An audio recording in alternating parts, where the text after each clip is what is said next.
Ngayon, meron po akong gustong bigyan ng sagot na matagal at marami at halos lahat ng tao, ito yung tinatanong nila sa buhay nila. It's all about... Okay, pakibasa? Pangarap. Okay. Totoo ba, Sir RDR, na pwede kong makuha yung pangarap ko? Ito kasi yung tanong ng maraming tao. Kasi mind you, nung bata tayo, lahat tayo punong-puno ng pangarap. As in, lahat ng gusto nating makuha sa buhay natin, iniisip lang natin and ikinikwento natin sa ibang tao. 'Di ba? Sino rito nangarap na nung bata siya gusto niya maging Superman? Taas ang kamay. Marami, 'di ba? Sino rito nangarap nung bata siya gusto niya maging pulis? Gusto niya maging doktor? Gusto niya maging abogado? Gusto niya maging businessman? 'Di ba? Lahat tayo, meron tayong tinatawag na pangarap. Lahat ng tao may pangarap nung bata sila. Pero as they age, habang umiidad, nagiging yung pangarap, tama mali? Nagiging imposible. Bakit siya nagiging imposible? Yung pangarap mo, bakit nagiging imposible? Simpleng-simple. Because of what we call experience. Kaya nagiging imposible siya kasi nakaka-receive ka ng mga iba't ibang experience sa buhay mo. Na yung experience na yun sa buhay mo ang nagsasabi sa'yo, hanggang dito ka lang. Ito ka lang. Ito yung pwede mo lang gawin. Nagkaroon ka ng tinatawag natin na limitations sa buhay mo. Ang daming limitations sa buhay. Datnan ka pa ng napakaraming problema. Datnan ka ng napakaraming pagsubok. Datnan ka ng napakaraming discouragement sa buhay mo. Datnan ka ng napakaraming rejections. Talagang, alam mo yun, yung suguring ka ng sobrang daming problema. And that is the reason why those experiences makes your dream impossible. Kaya siya naging imposible sa inyo. Kaya marami ngayon, ang mga tao dito sa Pilipinas at sa mundo natin, na mediocre na lang. Makaraos lang. Makasustain lang. Makakain 3 beses ang araw, magkaroon lang ng simpleng bahay, magkaroon lang ng motor kahit papaano pampasok sa trabaho, magkaroon lang ng konting ganito, masaya na ako sa buhay ko. Hanggang ganun na lang. Marami sa inyo, the reason why you are continuously following us, because naghahangad kayo something na may pwede pang madagdag sa akin, may pwede pang ma-develop sa akin. Pero you seldom think, or you seldom alam mo yun, you seldom wini-wish na matupad pa yung mga pangarap mo. Gusto mo na lang matuto. Gusto mo na lang mag-develop. Gusto mo na lang maka-achieve ka ng konting success sa buhay mo. Masaya ka na ron. Pero konti lang sa inyo ang nagsasabi, gusto ko maging multi-millionaire. Gusto ko maging bilyonaryo. Gusto ko magkaroon ng mga yung tinatangkilik nila, kaya ko yan. Gusto ko magkaroon ng magandang sasakyan. Gusto ko magkaroon ng malaking bahay.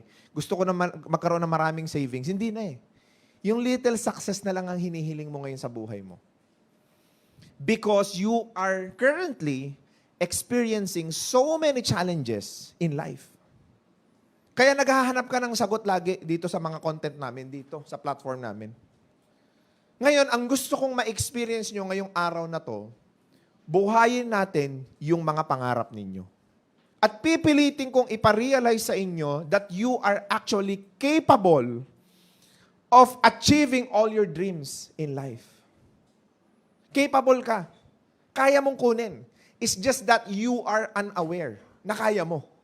You are unaware doon sa process na kailangan mong pagdaanan para magkatotoo yung pangarap mo sa'yo. Si Raymond, imposible yung pangarap.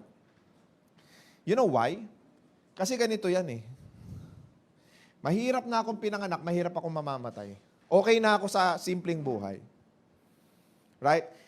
First step is kailangan ma-identify natin, kailangan nating identify ngayong oras na to, is yung value ng pangarap.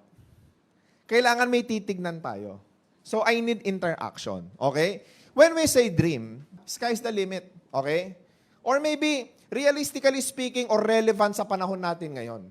Kailangan ko ng interaction. For example, ang unang-unang pangarap ng maraming tao ay yung tinatawag natin na house and lot. Dream house, not just a house, but a dream house. Magkano kaya yung value? 50. 50M. Okay, very good.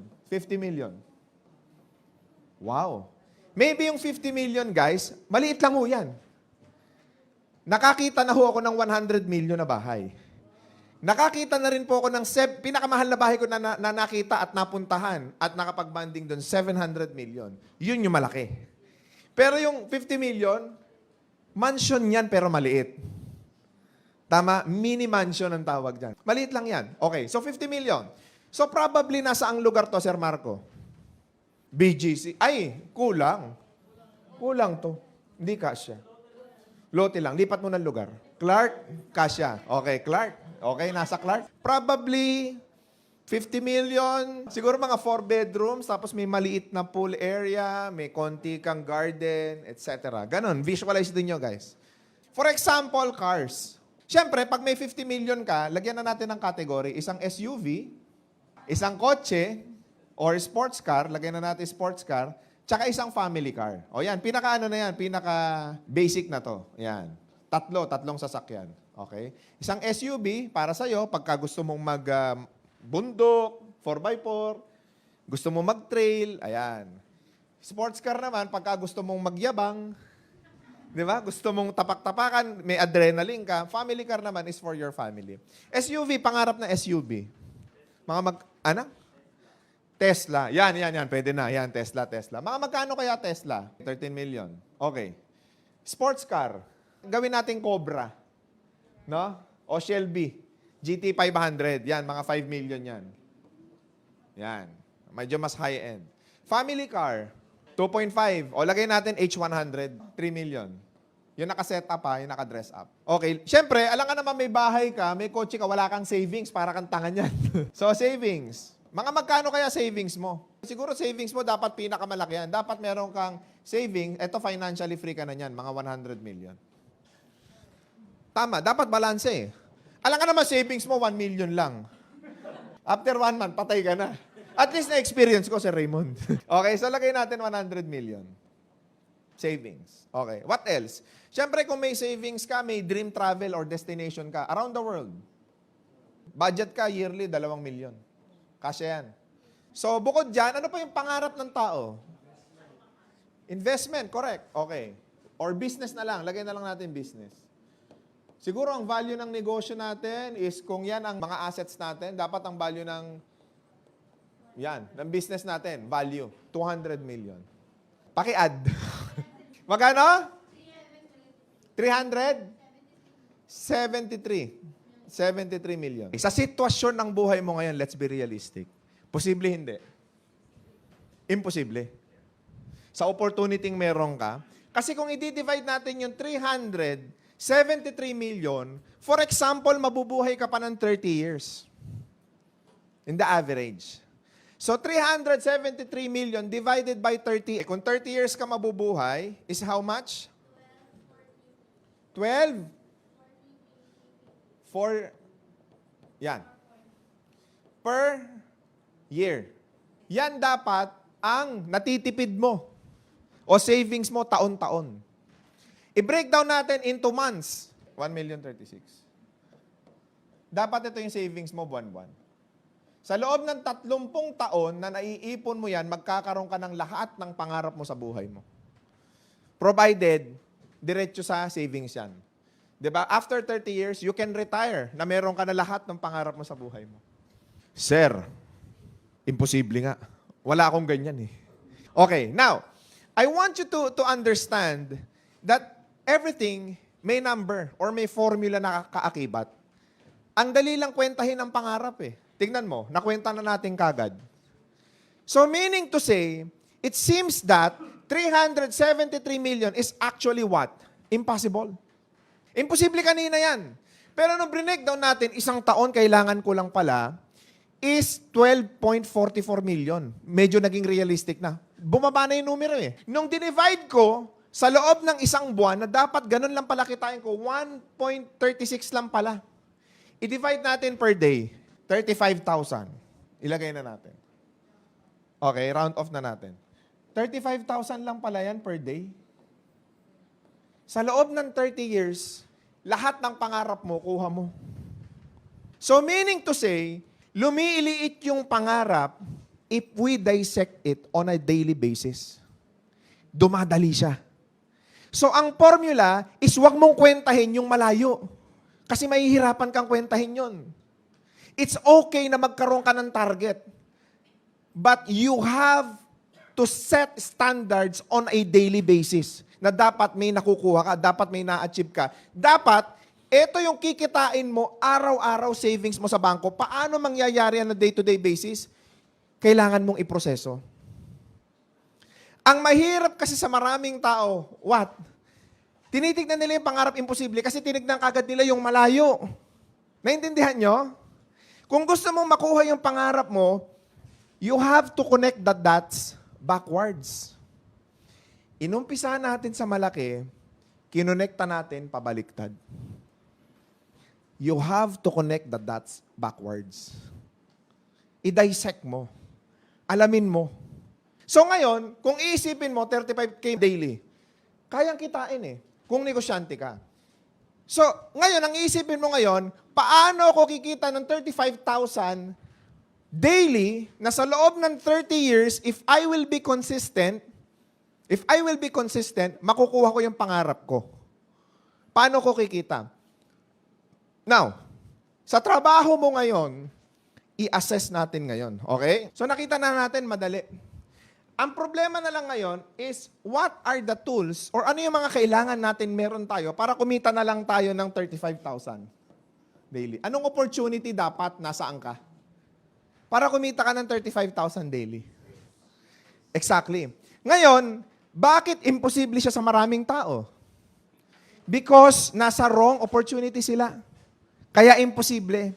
Kaya ang pangarap, nananatiling pangarap kasi dinala ka dun sa safest place which is your comfort zone. So, ibig sabihin, yung 35,000 daily, the only vehicle for you, sa naiintindihan ko ngayon, is you should have what? A business. Padadaliin natin yung pangarap niyo, maniwala kayo sa akin. Madaling kwentahin yan. Okay?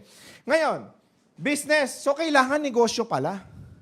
Ang tanong, ito yung masakit na katotohanan sa maraming Pilipino. Whenever sinasabi namin na ang tool for you to reach all your dreams and goals in life is to have what? A business. Paano kung lahat negosyante na? Walang karpintero, walang barbero, walang... Kaya nga, ikaw yung nakikinig ngayon Kaya nga, naririnig mo yung sinasabi ko Kasi ang sinasabi ko, kung narinig mo na yung sinabi ko, kung naiintindihan mo yung sinabi namin, at kung inunawa mo yung sinasabi namin, at patuloy mo akong pinakikinggan, ibig sabihin, time na at ito na yung sign na magne-negosyo ka. Kasi hindi naman lahat panonoorin kami. Hindi lahat magfa-follow sa amin. So yung kokonti, ipinipilit namin yung sarili namin sa kanila na magnegosyo. Bakit?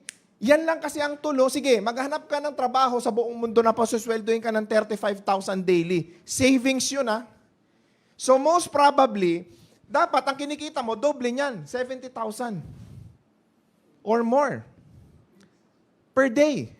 Kasi savings yung pinag-uusapan natin, in 30 years, makukuha mo yung pangarap mo. Ngayon, pagdating sa negosyo, paano ka kikita ng 35,000 daily? Idadissect ulit natin. Ikaw naman ang idadissect ko ngayon. Bilang tao, meron tayong tinatawag na 24 hours a day. Magkano minimum wage sa Pilipinas? 570. 570 times 26, kasi 26 days nagtatrabaho ang isang tao. 14,820. Okay. Alright. 14,820 is the minimum salary ng isang empleyado dito sa Pilipinas na bibigyan ka ng 14,820 kung nagtatrabaho ka ng 8 hours sa loob ng 26 days kasi merong isang araw na day off. So, kung bibigyan mo siya ng 14,820. What is the reason why kukuha ka ng empleyado? What is the reason why kukuha ka ng empleyado? Kasi kaya ka kukuha ng empleyado para dumali yung process ng business mo. Kasi hindi mo kakayanin lahat ng proseso sa negosyo mo kung yung talent at skill set at yung experience mo lang ang gagamitin mo. Just for example, me, hindi ko kaya mag-video edit. Hindi ko kaya yung mag-technical, si kagaya ng ginagawa ni Wendy na wala pang tulog. Hindi ko kayang gumawa ng mga iba't ibang mga bagay. And that is the reason why kukuha ko ng katulong ko, kasama ko, para ma-achieve namin yung goal namin sa buhay namin. Now, this is the formula. Okay? Business, kailangan marami kang what? Leverage. Ang mga leverage na yan, probably your team, your employee, your etc. So you make sure na kung pasusweldohin mo sila ng 14,820 sa loob ng isang buwan, kaya ba nilang i-provide sa kumpanya mo at least 20 to 30% more than doon sa sweldo nila? Yun yung value nila. Kasi kung liability ang empleyado na yan, pasweldo ka ng pasweldo pero hindi siya nakaka-contribute as a team player sa loob ng kumpanya mo, liability yan. At pag liability yan, di sana sa'yo na lang yung sweldo niya. Yun ang nare-realize ko every time na, tama, dapat sa akin na lang. Kasi mas pagod ako, mas hirap ako, utak ko lahat gumagana, concept, idea, lahat eh. Tapos pasusweldohin kita na dapat kinita ko na, hindi ka naman nagiging asset sa kumpanya ko, tanggalin kita. Kailangan nakakadagdag ka lagi. Kasi bakit? Ang kumpanya is designed para umangat. Kung pababa, pabigat yan. So, ibig sabihin, tinatanggal ko yung mga pabigat. Kasi may goal ako eh. May dream ako eh. May gusto akong makuha. May gusto akong ma-achieve. Kaya nga, I continuously developing myself. Ako ang basihan ko, wag niyo akong kopyahin. Pero magandang basihan to. 14,820 time is 0.30%. Kailangan may 2,964 ako kada isang tao. That's monthly. 2,964.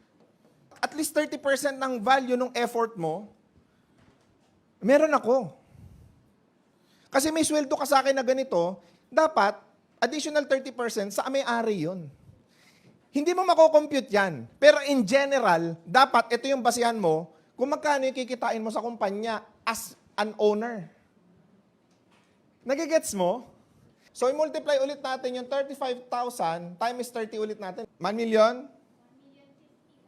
50,000. So, yung 1,050,000, ang gagawin ko dyan is, i-divide ko yan into 2,964. Paki-divide nga. 354. Tama? Okay. So, kailangan, meron akong 354 employees na nakakapagbigay sa akin na nagiging asset sila, quantifiable or unquantifiable value na ganito. Para meron akong ganito na natitira sa akin. Labas mo lahat ng expenses. So, ibig sabihin, ang focus ko ngayon, bilang may-ari, paano palalakihin yung kumpanya? Because yung 354, ang tingin nyo dyan ngayon is what? Number. Ang tingin ko dyan is value. Bakit? You have created 354 jobs. 354 opportunities. 354 families. So, ibig sabihin, 354, ang focus ko na dapat na magkaroon ako ng empleyado para makuha ko yung target ko. Ang daming empleyado naman niya, sir, masakit sa ulo yan. Yes, masakit sa ulo. And it is a very tall responsibility. 5 pa lang empleyado ko ngayon, sir, masakit na sa ulo. Lalo na siguro yung 354. So, ngayon, ang gagawin ko dyan, paano ko paliliitin yung 354? Kukuha ko ng mas magagaling at mas matatalinong tao na hindi lang magbibigay sa akin ng 2,964. Na kayang magbigay sa akin ng 10,000. Na kayang magbigay sa akin ng 15,000 monthly. Na kayang magbigay sa akin ng 20,000 monthly. So meaning to say, kung yun, itong mga key personnel na to, ito yung mga nasa top management, liliit na yung 354. Kasi isang tao, katumbas 5, katumbas 6, katumbas 7. Okay? So meaning to say, kaya ko magbuo ng opportunity na 100 plus lang ang employee ko, pero kumikita ako ng ganito. Per day. 100 plus na employee, in the future ganito. Sir, imposible pa rin yung 100 plus na employee. Hindi ko pa rin maarok. Hindi ko pa rin matanggap. Teka lang, fast forward natin to eh. Ito na yung target natin, no? So, ibig sabihin, kung meron kang 2, 3, 5 empleyado ngayon, you are in the right track. Kasi negosyante ka. Nagigets nyo po? So, meaning to say, magiging posible lang tong 35,000 a day sa anong pamamaraan? If you provide value to other people. Because most of the time, puro tayo, mali. Yun ang gusto kong maintindihan kahit ng mga nakikinig sa social media. That being an entrepreneur, sobrang hirap. Nakita niyo, ang dami namin dapat hawakan na tao bago namin makuha yung pangarap namin.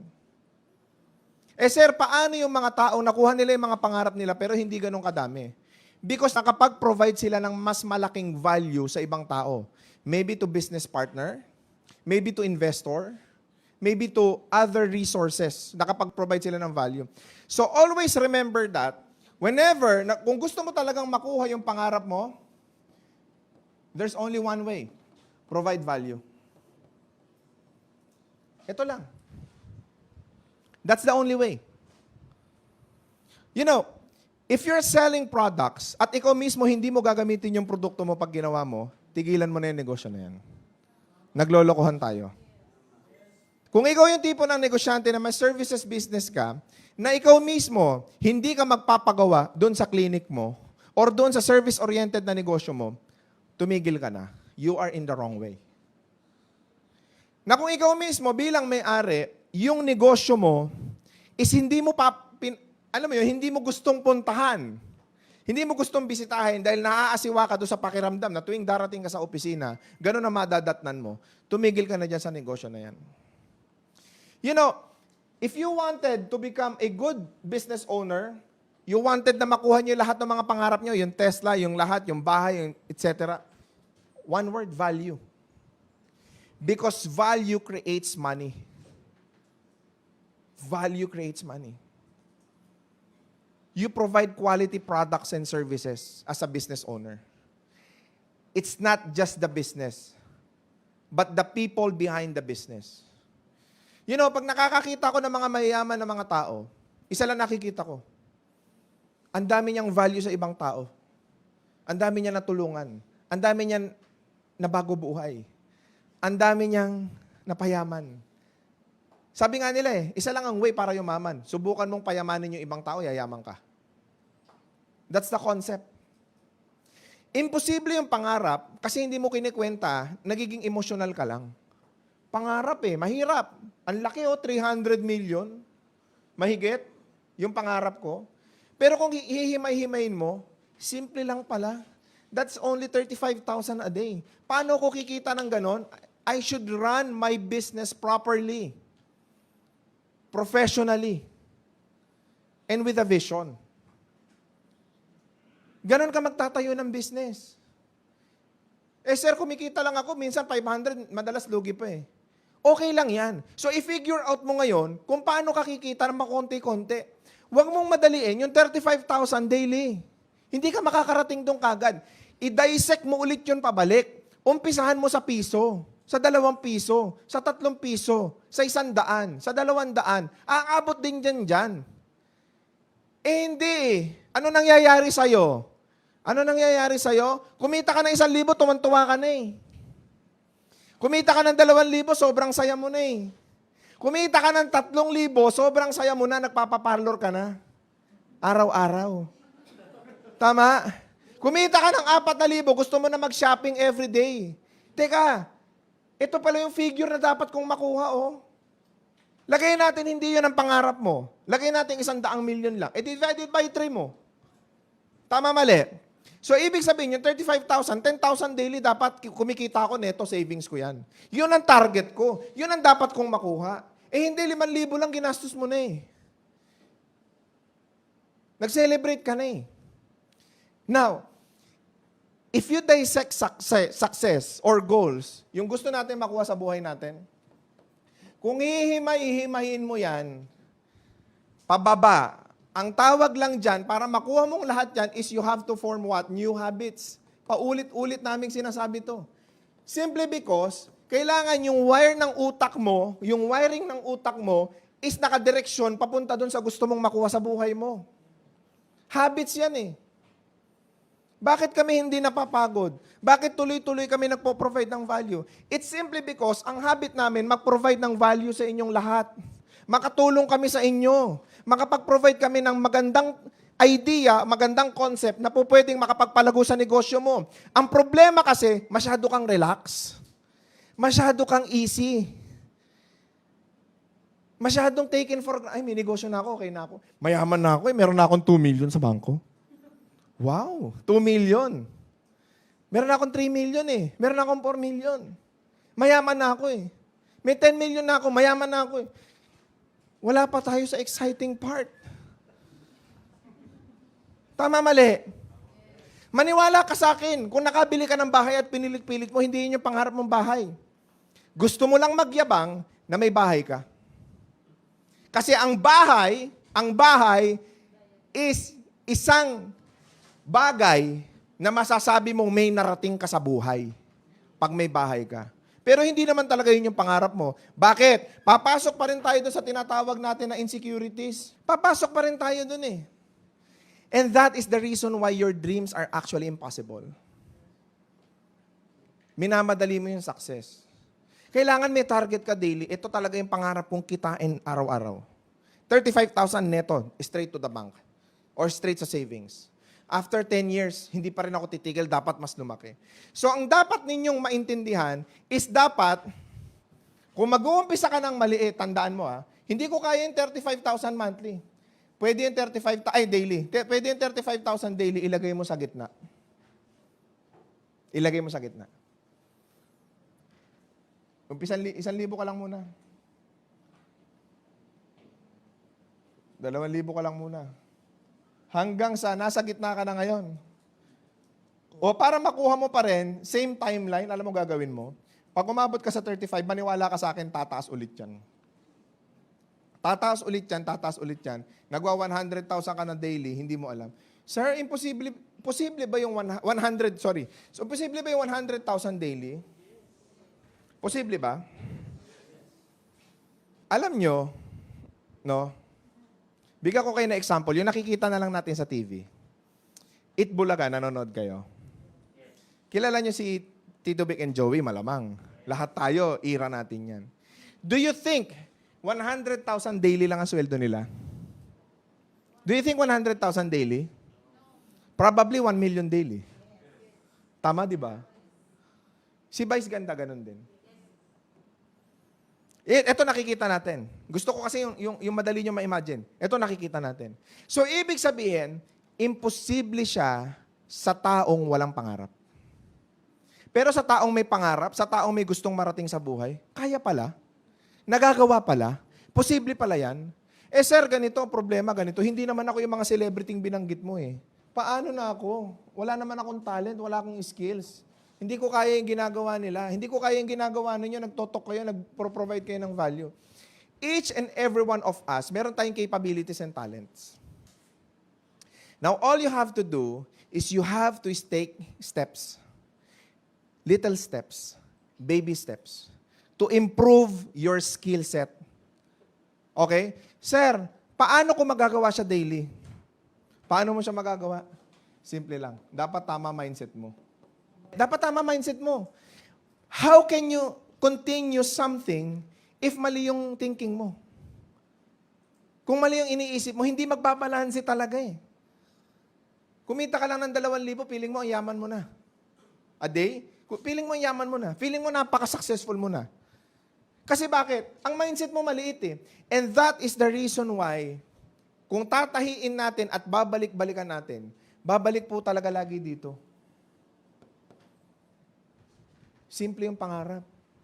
Mali ka lang na tao. Kaya mong makuha, mali ka lang mag-isip. Posible lahat, tamad ka lang. Bakit ka tinatamad? Mali yung mindset mo. Bakit ka tinatamad? Bakit hindi ka makakilos? Bakit hindi ka makagalaw? Bakit parang imposible yung mga bagay na iniisip mo? Kasi hindi balance yung katawan mo. Not in harmony. Hindi synchronize. Ang utak mo, ang paggalaw ng katawan mo, ang paggalaw ng puso mo, mali eh. Bakit? Marami kasing tao, mindset nila, mali. Bagsak. Kaya ngayon, tamad silang pumasok, tamad silang magtrabaho. So, ano bang pangarap mo talaga sa buhay mo? Ano ba talaga? Gusto mo talaga ng bahay? Imagine mo, yung bahay na gusto mo. Yung gusto mo talagang bahay. For sure, marami na sa inyo inisip yan. Mineditate na yan. Pinangarap na yan. So isipin mo ngayon, right at this time, right at this moment, that you actually have that house. Na doon ka uuwi mamaya. Or nakikita mo na siya in your mind's eye. Yung pangarap mo. For example, nakikita mo na siya. What is the feeling? What is the feeling that you are actually driving your own car right now? Your dream car right now? Probably it's a Mustang, Tesla, or Escalade, or Ferrari, or Lamborghini, or whatever. What is the feeling na bubuksan mo yung pinto, aamuyin mo yung interior, lalabas ka ng parking lot mo, at makikita mo dun sa dream house mo kumakaway sa iyo yung mga mahal mo sa buhay, ingat sa pagdadrive. Lahat sila kasama mo sa bahay dahil sobrang yaman mo. Na hindi nyo kailangan mag-away dahil sa pera. Na hindi nyo kailangan mamroblema ng pambayad sa upa, pambayad sa kuryente, pambayad sa mga hayop na mga bills na yan dahil wala kang pakialam. What is the feeling? Yun ang tanong ko sa iyo ngayon. Ano yung pakiramdam? Naaalis ka na, nandun ka sa sports car, may katabing SUV, yung bahay mo sobrang laki. Hindi naman sobrang laki. I mean, sobrang yung bahay na yun talaga yung pangarap mo. Ang luwag ng garden, may swimming pool, may basketball court, may golf course. Isipin mo lang, right at this moment, na hindi mo kailangan maghabol lagi, na hindi ka nagmamadali lagi, na hindi ka laging, alam mo yung pressure, araw-araw. Isipin mo na lang, na meron kang ganon, tapos intact ang pamilya mo, sobrang saya ninyo, lahat chine-cherish, celebrate yung success mo sa buhay mo. Now, kung naiisip mo yan in your mind's eye right now, I want you to realize that it is actually right here, right now. Nandito na yan ngayon. It's just that, kaya lang siya hindi dumarating pa sa'yo, kaya hindi pa dumarating itong bagay na to sa'yo, it's simply because hindi ka pa nagte-take action. Bakit hindi ka makatake action? Kasi mali yung direction mo. Sa iba ka pa nakatingin. You know, towards your journey to success, it's like traveling at night sa loob ng kotse. So for example, ito yung sasakyan. May ilaw yung sasakyan. Pag bumabiyahe ka ng gabi, probably hanggang 100 or 150 meters lang ang abot ng ilaw mo. But because you know the direction, kahit gabi, kahit hanggang dito lang ang abot ng headlight mo, eventually makakarating ka dun sa destination mo. Kahit gabi, kahit yun lang ang abot ng ilaw mo. It's like as if you have to think of yourself like meron kang headlight. Hanggang dun muna. For example, hindi ko pa kaya yung 35,000 daily. Probably kaya mo 2,000 daily, pero hindi ka pepetics. Kasi yung tamang mindset, hindi ka ilalagay sa petics mode pagka 2K daily ka na. Hindi ka ilalagay sa petics mode niya. Kasi 2K daily, that is already times 30. Kung times 30 lang, that is already how much? 60,000 a month na yan, malaki-laki na rin yan. Savings, natitipid, malaki-laki na rin yan. Di ba? Hindi ka ilalagay sa petics yan eh. Kasi alam mo, yung mindset mo, doon ka sa 300 million na pangarap papunta eh. Tama? Kaya importante talaga oh. Importante talaga. Kahit computein mo araw-araw, tama talaga to si Boss RDR eh. Dito talaga mag-uumpisa oh. Di ba? So isipin mo, naaabot nito 100 to 150 meters ang naaabot ng ilaw mo, eventually makakarating ka rin kahit anong lubak, kahit ano-ano, makakarating at makakarating ka din. Yun yan eh, di ba? So ibig sabihin, gradual lang. Nasa proseso ka. So kung namumroblema ka ngayon, it's good. Dahil nasa proseso ka. Kung baong ka sa utang at fini-figure out mo kung paano mababayaran lahat ng utang mo, it's good. Celebrate. Why? Kasi nasa proseso ka. Fini-figure out mo eh. May sinosolve ka na problem. Sabi ko nga ito madalas ko sinasabi, kung ikaw yung tipo ng tao na may urgency, na kailangan bayaran mo yung utang mo na 1 million sa loob ng ganitong taon, tapos nabayaran mo, simple lang ang formula mo para maging successful. Ulitin mo yung ginawa mo, yung urgency, yung energy, kung paano mo nabayaran yung 1 million na maniwala ka sa akin, uulitin mo lang yun, meron ka ng 1 million ulit. Ang problema kasi sa maraming tao, nakabayad ng utang, may na-achieve na small success, ano ginagawa? Pumepetics. You know, the most dangerous place na lagi kong sinasabi at pinapaliwanag is yung tinatawag natin na what? Comfort zone. Okay. Because actually, sa comfort zone natin, ito yan ito yung comfort zone natin. Ang comfort zone kasi, aaliwing ka niya ng sagad. Sobrang magiging masaya ka dyan. Bakit? Nasa loob ng comfort zone po yung tinatawag natin na relax. Nandito yung peace of mind. Yan, wala kang iniisip, di ba? Nandito yung contentment. Di ba? Nandito yung pleasure. Lahat nandyan lahat ng komportabling gawin nandyan And outside, nandito yung growth. Nandito yung success. Nandito yung million. Di ba? Nandito yung opportunities. O anong problema? Nandito ka lagi sa shell mo. Kasi ito, tuwing i-break mo to, ibabalik ka na ito dito Tuwing babasagin mo, ay hindi, magsisipag pa ako, kaya ko pa yan. Ay hindi, okay na ako. At may magpapaalala sa'yo lagi, ano ka ba? Bakit ka pa magdadagdag? Okay na yung kinikita mo, baka madapa ka lang, baka malugi ka lang. Nagigets nyo? Yun yung trabaho ng ibang tao. Na lagi kang ilagay dyan. Na lagi kang ipasok dyan. Kasi comfort zone, mas madali. Ito marami talaga tao nito. Alam, tignan nyo karamihan ng mga Pilipino, pag problema, anong gagawin? Magre-reklamo. Yung reklamo itself, it's inside the comfort zone. Kasi mas madali magreklamo kaysa umaksyon. Mas madali magreklamo kaysa magtrabaho. Mas madali magreklamo kaysa gumawa. Nagigets ninyo? Mas madali yun comfort zone yun Ito mahirap. Okay, ito mahirap. Pag nandito ka, okay, lahat talaga masarap. Lahat okay, lahat madaling gawin. Ito ngayon ang problema. Paano kung ma-hospital ka? Paano kung magkasakit ka? Paano kung may emergency sa pamilya ninyo? Tsaka ka ngayon lalabas. It's too late. It's too late. Nagigets ninyo? Tsaka ka ngayon pipilit mo lumabas. Kasi may urgency Kung pwede mo naman gawin ngayon, ba't di mo gagawin ngayon? For example, just a short narrative. May emergency sa pamilya. Kagaya nung lagi niyang binabanggit. May nanay ka.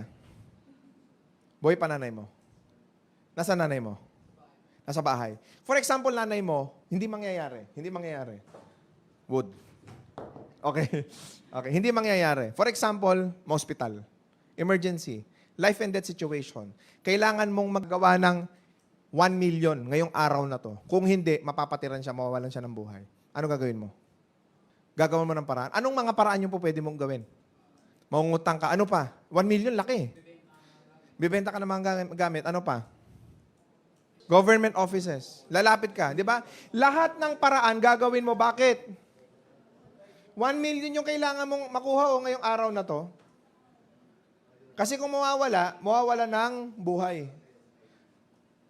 Ang tanong, yung 1 million ba, na emergency balang araw, kasi tatanda, iedad, magkakasakit, pwede mo bang umpisahan na ngayon?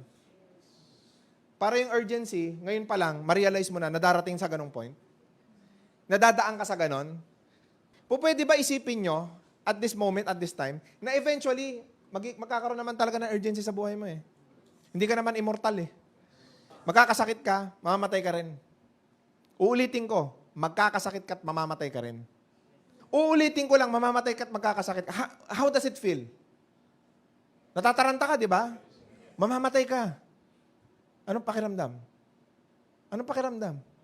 Lahat tayo dadaan doon eh. Tatanda ka at iidad ka eh. Magkakasakit ka. Mawawala ka. Mamatay ka rin. Totoo. At gusto ko ma-realize nyo yan ngayon pa lang. Gusto ko ma-realize nyo yan ngayon pa lang. Kasi kahapon lang, kagabi lang, this is again experience. Alauna ng madaling araw. Yung kasama namin dito sa building, na mayapa, at the age of 32, stage 2 cancer, heart attack. Kung lumampas ka na ng 32, magpasalamat ka. Kung hindi ka pa lumalampas, matakot ka. Kasi ang iksi lang pala, alam mo kahapon, ang dami kong realization eh. Importante pera. Kasi alam mo kung bakit? Kasi kung may pera yon, yung stage 2 cancer niya, kaya pa yan eh. Yung sakit niya sa puso, kaya pa yan eh. Ang problema, hindi na nagsasalita. Hindi nagsalita sa amin, hindi nagsalita sa mga kasama ko dito. Why? Yes, probably nahihiya.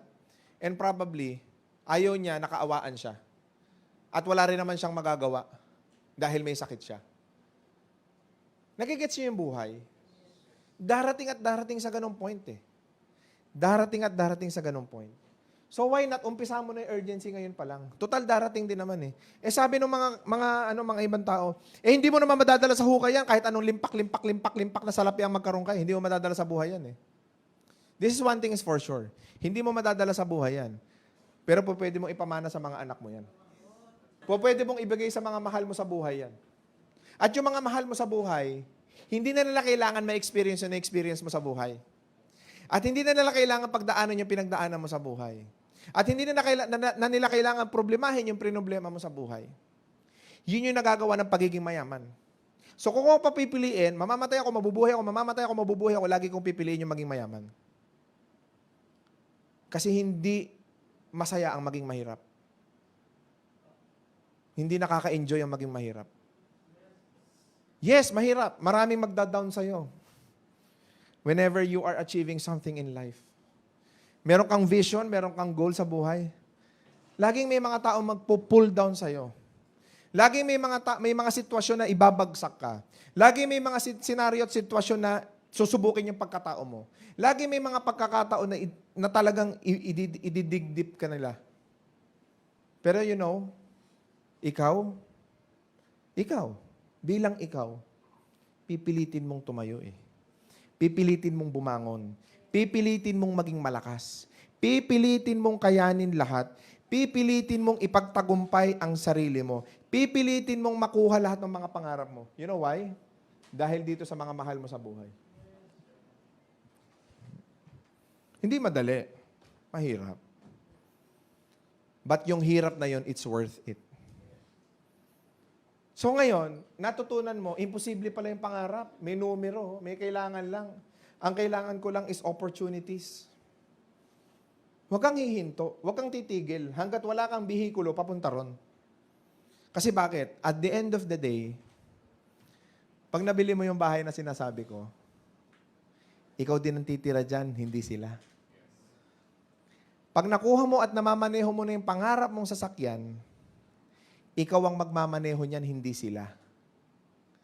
Pag nakuha mo na yung savings na gusto mo, ikaw ang gagastos niyan, hindi sila. Kapag ka nagta-travel kayo all over the world, ikaw ang mag-i-enjoy dyan, hindi sila. Kaya wag mong ipaubaya sa sila ang buhay mo. Remember that. Kasi ikaw at ikaw lang din ang kasama mo sa buhay mo.